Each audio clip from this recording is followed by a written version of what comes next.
Okay, so today I'm doing my July monthly wrap, talking all the books I read in the month of July 2024. Let's start as per usual by putting the monthly stats up on the screen in 3, 2, 1, go. For the month of July, I read a total of 10 books comprising of 4 cozy mysteries, 2 LGBTIQ+ books, 2 classics, 1 fantasy, and 1 paranormal. To my age groups, I read 3 middle grades, 1 YA, and 6 adult books. To my lengths, I had 3 3/4 tomes, 1 half tome, and 6 novellas, totaling 2,657 pages. To my star ratings, I had, well, quite a mix of almost using all my stars here. I had 4 5 stars, 2 4.5 stars, 3 4 stars, and 1 3 star, which we'll touch upon in just a moment. Okay, let's begin. So the first book that I read was this book, Husband Material, by Alexis Hall. This is book number 2 in the London Calling, I do believe. Double check. Yes, London Calling duology. And this is an adult LGBTIQ+ book, and I gave this book a total of 5 stars. I loved the first book. I loved Boyfriend Material so much, but if anything, I feel like I loved this one more. I'm not going to say much about the premise other than we are just continuing on with the evolution of our 2 characters, Luke and Oliver, and yeah, things are really interesting now that, things are how they left off at the end of book 1, which also would be a spoiler as well. But I will say, on the non-spoilery side of things, I had a lot of fun with this book. I loved book 1, but I preferred this one more than book 1, so if I could give it more than 5 stars, I certainly would. Just so funny. I'm laughing a lot. I laughed a lot throughout Boyfriend Material as well as Husband Material. I love the plot of this. I love the idea of it. I love just getting caught up, how Luke got caught up in so many different things that led him to want to do what he was doing. It was incredibly intriguing. I highly recommend this duology. Boyfriend Material is a fantastic book, don't get me wrong, but if you loved Boyfriend Material, you gotta read Husband Material, because in my mind, it's even better. So, a total of 5 stars from me. The next book that I read was thanks to a recommendation from my dear friend Johara, and that was this book, which is The Quest Begins by Erin Hunter. It is book 1 in the Seekers series, and it is categorized as a young adult fantasy with animals. The reason why it's called fantasy, at least with book number 1, is because we follow animals who talk to each other. So I guess that's what makes it the fantasy. The book was good. So I've got a few things that I want to say about this book, but I'm going to try and keep it as incredibly brief as I can. The beginning of this book was interesting. I loved that we got a great setup. We're following these 3 bears that are going on a questing adventure. Now, the summary, the premise, would have you convinced that these 3 bears are going on an adventure together. That is not the case. So when I read the beginning of the book, I loved it. I thought it was a great way to set up the 3 different bears. You can see them on the cover there. So you got the black one, the white one, and the grizzly. And yeah, I loved them. I loved their own different stories. Didn't know when they were going to meet up. Turns out they never did. They were all doing their own thing. There were some things that I found hard to understand with this book. Not a lot, just some little things. To give you an idea, the bears that we follow are young children bears. They're young cubs that we're following. And one example might be that one of the young cubs goes up to an adult because they are lost and they just want some food or something. And the adult bear tells them to go away. So say, I'm like, why would you do that to a little cub? You're just a little cub. But anyway, once I got on board with the fact that I was following 3 separate adventures, individual adventures, rather than one adventure of 3 bears, I liked the book. I thought that it went on a little longer than it needed to, but I really enjoyed my time with it. I love all of the bears, but especially, is it Lusa? I think his name is Lusa. Let's see. Yes, Lusa, who is the black bear, on the cover, the black one. I fell in love with Lusa personally, but I also love the others, which was, I think, Calic? Sorry, not Talic. Calic. It's been a couple of weeks. Calic and Toklo. And, Calic is the polar bear, and Toklo is The Grizzly. Yeah, great start. I think this is an underrated series and can't wait to read more of it. Probably won't be till next year, but I am certainly looking forward to continuing on with this journey. And I gave this particular book, I didn't even give you the rating. I gave this book 5 stars. Yeah. It was a good book. There were some complaints that I had, but honestly, those complaints were masked by the amount of great things that I loved about the book, so I couldn't give it less than 5 stars. The next book that I read is a book I'm going to make sure I include every word in when it comes to its title, and that is this book, A Brew to a Kill. I have been calling this A Brew to Kill and not seeing that second A. It is called A Brew to a Kill. Yes, A Brew to a Kill. And it is by Claire Coyle. This is book number 11 in the Coffee House Mystery series. And yeah, I DNF'd this series earlier on in the year. Felt horrible after doing my worst books of the year review about my comments on this. So I decided to pick this particular book back up. There's many in the series. I think it's 21, so this is just over the halfway mark. And you know what? It was good. Maybe I just needed time away from the book. I DNF'd this the first time I picked it up from chapter 4, but I started again because I was so close to the beginning anyway, and I loved it. I had a really, really, really good time with this one. I'll tell you a little bit about the premise. Let's see. A shocking hit and run in front of her Village Blend coffee house spurs Claire Cosey into action. A divorced single mum in her 40s, Claire is also a dedicated sleuth, and she's determined to track down this ruthless driver who ran down an innocent friend and customer. Ooh, and there's a whole lot more that goes on in this. It was so much fun. The mystery was so good. The drama was amazing. I can't believe I DNF'd this book. I'm glad I went back and gave it another chance because it was so good that I gave it 4.5 stars. I mean, that's how you do it. You DNF a book, you wait, you come back, and it's one of the highest rated things you've ever read. The next book that I read was this book, Watching and Wanting.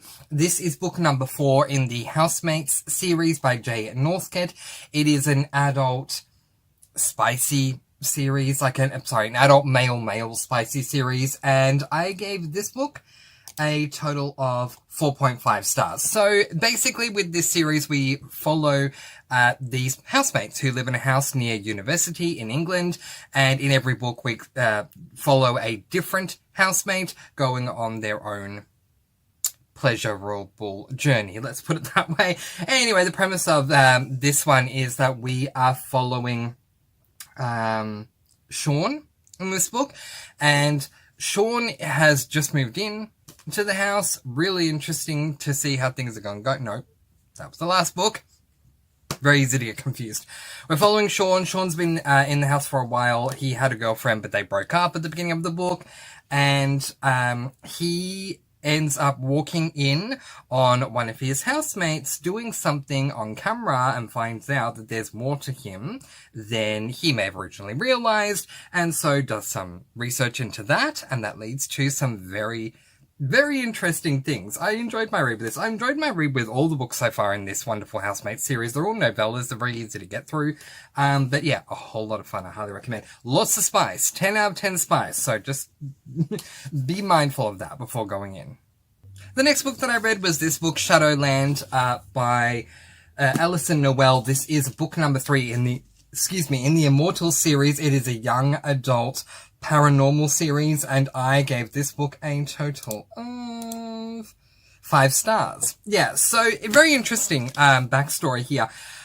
This is being book 3 in the Immortal series. I picked up book 1 and I absolutely loved book 1. It was one of my absolute favorite books I picked up that year. I think it was last year or 2 years ago, something like that. Actually, it was longer than that because it was prior to COVID, and I loved it. And I wanted to read book 2, but there were certain technological things standing in my way of reading book number 2. That's okay. We'll just let that go. I finally had the option to consume book number 2 last month, and I did, and I loved everything except for the ending. I was really scared to see the impact that the ending of book 2 was going to have on book 3, because something, again, trying to keep it spoiler free, something pretty major happens that it seems like it may take the entire series to get through. So you know how when you're reading a series, you have these small things that can be dealt with within a chapter. And then you have these semi-big things that will be dealt with by the end of the book. And then you have these big things that you just have the feeling this is going to take the entire series to get through, and it's really going to annoy me. Well, I went into this book wondering what they were going to do, given that in my mind it was going to take the whole series to get through.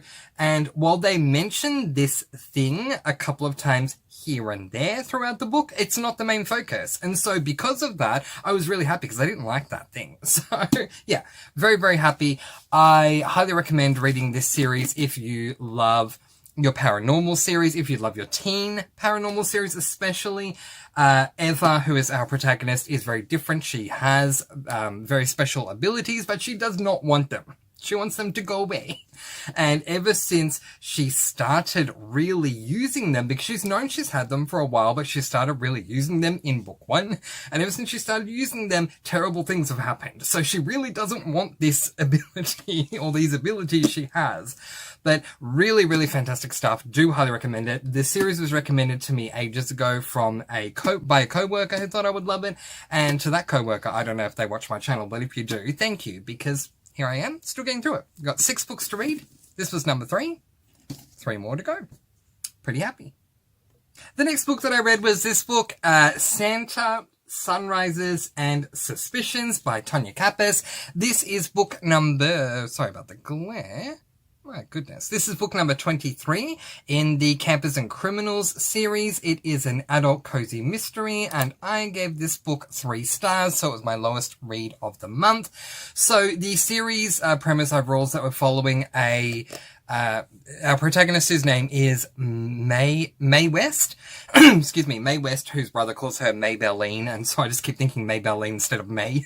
But yes, we follow Maybelline West, who is running a caravan park because the guy she was with cheated on her with the hairdresser, and the one thing he left her was this rundown caravan park, so she's trying to make it better. This is literally, as I was saying earlier, this is book number 23, so this is the 23rd edition of the same series, and you're probably getting sick of me telling you the premise. But let's move on and talk specifically about this book. So the premise of this one is around in the area where they live, we say bless her heart, and sometimes it's just not in a good way. Take Never Hudson, for instance. Bless her heart, she's the town of gossip, not to mention someone who likes to toot her own horn. 2 toots too many, 'cause bless her heart, someone has strangled Never and left her for dead in all of the places. And in all of the places they could have left them. They left them at the church's Christmas play, of all things. Yeah, so to my thoughts, it was an average one for me. Not a whole lot to say on it. The mystery seemed intriguing, but that waned over time for me. I was looking forward to the next one because usually when I have a bit of a dud in this series, the next one is good. So it's kind of where I stood on this one. It just, yeah, didn't take my fancy. I was really looking forward to the fact that it was a Christmas book too, because I love my Christmas books, but it just didn't work for me and was my lowest rated book for the month. We have a buddy read over on my Discord where we're buddy reading the Campers and Criminals series, and because each book is so short, we read 3 books a month. So the next book that I read was book number 24 in the same series, Vistas, Vices and Valentine. So obviously again by Tonya Capes, as I said, book number 24 in the Campers and Criminals series. It's an adult cozy mystery, and I gave this book 4 stars. So the premise of this one is, when I begged Hank Sharp to take dance lessons to celebrate Valentine's Day, I knew I was getting more than I bargained for, but when a dancer's dead body shows up at the height of the competition and Hank is hired to investigate the murder, I had no idea what we were in store for when he had Dottie Swaggart and Henry Bryant go undercover as a dance competition couple to get insider information. I love this. So much better than the last one. I really enjoyed the dance theme. I love dancing anyway, so if it's going to come up in a book, of course I'm going to enjoy it. I didn't care much for the reveal, but I don't normally care for a reveal in a cozy. It takes a lot for me to really love a reveal. If I review a cozy mystery book and I say the reveal in this book was amazing, then it was amazing, because really the majority of cozies I've read, I don't enjoy the reveal part as much as I do the cozy side and the mystery side. Like the mystery prior to the reveal anyway. Yeah, didn't care much for the reveal, but the mystery was intriguing enough. I enjoyed Dottie's interactions with Henry and can't wait to see what happens moving forward. So 4 stars for this one. Really good improvement. So therefore, the next book that I read was this book, which is Adventure, Abduction and Arrest by Tonya Kappas. This is book number 25 in the Campers and Criminals series, and they've started putting the number on the spine. They didn't do that for such a long time, but now they have, and I'm really thankful that they have. Obviously, again, by Tonya Kappas, Campers and Criminals, Adult Cozy Mystery, you know, all the usual stuff I've been saying so far, and this one also got 4 stars. So the premise of this one, I'm sorry that it was out of shot there. The premise of this one is, as undercover forest bathing therapist trainees, we were bound and determined to find out what happened to Kira Tenney. When we did find her body in what appeared to be an accidental forest fire, we thought we were finished with our undercover act. Only the coroner's report came back that our missing person had been killed before the fire. Ooh, so to my thoughts, I enjoyed this one a lot more than the last one. Yeah, so that's interesting. I didn't like this one at all. I like this one. I like this one more. Even though I'm giving these two the same rating. No, can't see them. These two the same rating. Anyway, what's going on? I'm so out of lesson with showing books. Yeah, so found the reveal to be very different. And not in the best way. I literally wrote in my review, found the reveal to be different, not in the best way. It was more of an, oh, that's what you were doing, and honestly wasn't a fan. So I took a star off. Yeah. So, obviously I can't say a lot about this because it's the big reveal, and I don't want to give away spoilers with the book, but all I will say is, once I knew who the killer was, I realized that Tonya Kappas was trying to do a certain thing. Once I realized that she was trying to do that certain thing, I realized I wasn't a fan of that thing. I probably would have preferred something different. But anyway, so that did disappoint me enough to take off a star. So this was originally going to be 5 stars, but the reveal, not only revealing to me who the killer was, but the revealing to me what Tonya Kappas was doing made me like it a little less. So I docked a star. So 4 stars for this one, but still, it got better over time. Didn't like? Liked the most. Pretty cool. The next book that I read was this one, which is 5 Fall Into Adventure by Enid Blyton. This is a middle grade classic. It is book number 9 in the Famous 5 series, and I gave this book a total of 5 stars. It takes a lot for me to not give a Famous 5 book 5 stars, but we'll talk about that in just a moment. But this was just, look, first of all, talking about the series as a whole, we follow 5 characters, Julian, Dick, Anne, and Georgina, who prefers to call herself George, and George's dog, Timothy. And in every single book, we are following some sort of a mystery, and I personally liken this series to like a middle grade cozy mystery series.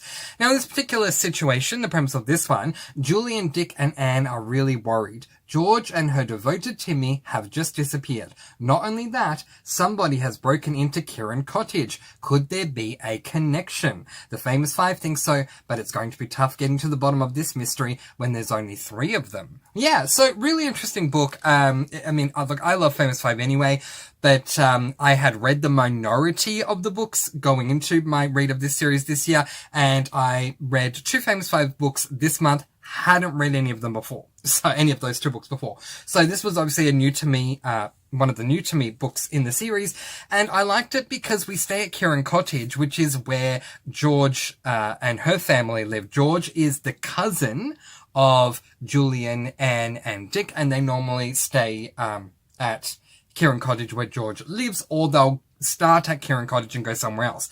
In this book, we are 80% of the time at Kirin Cottage, which is the same as my favorite book in this series, which is 5 Go Adventuring Again, book number 2. We're at Kirin Cottage for the majority of the time as well, and I really, really did appreciate that. I liked this. I think Timmy does help get the 5 get out of danger every now and again, so to take Timmy away and see how they deal with that. And also George is not only very smart, but she's very confident in what she does. So to take away one of the confident humans and the protector dog and see how the others were going to cope with it was really, really interesting. Really enjoyed this one. 5 stars. And the final book that I read this month, well, in July, was this book, which is Five Go on a Hike Together. This is book number 10 in the famous 5 series, which means I am one book away from being halfway through the series, which is incredible. Okay, again, middle grade classic by Enid Blyton. I gave this one 4 stars. Why did I give it 4 instead of 5? Let's find out. The premise is, when Dick is woken by a light flashing through his window, he is puzzled. Is someone trying to send him a coded message? And when the famous 5 hear of an escaped convict in the area, they are on red alert. The police won't help, so the 5 have no choice. Yet again, they'll be solving this mystery by themselves. Yeah, look, it was 5 go on a hike together. That's literally what it was. They went on a hike. While they were there, things happened. I read this book over the course of 2 days. Normally I read it in just one sitting. I think this may have affected my rating because I loved the first half of this book. The second half I didn't like. I also felt that it was very rushed. I felt that by the time I got through the first half, I felt like Enid Blyton had set us up for so much. I didn't know how she was going to deal with it all. And then you find out how, because in the second half it was just, okay, let's quickly resolve this. Okay, now we're done. Okay.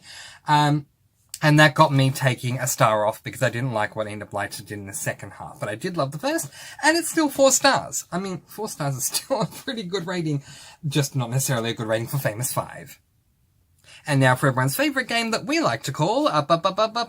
These are the books that I read in the month of July 2024. What books did you read in the month of July 2024? And what books are you excited to read in August of 2024? Let me know in the comment section below. But in the meantime, that is where I am going to leave it. It is time to get well stuck into August, and I cannot wait. So many good books. I hope you have good books too. I'm going to let you all go with peace, blessings, and so much love. Please do be kind and love one another, and spread your sparkling energy all throughout the world. And until next time, happy reading. Bye everyone.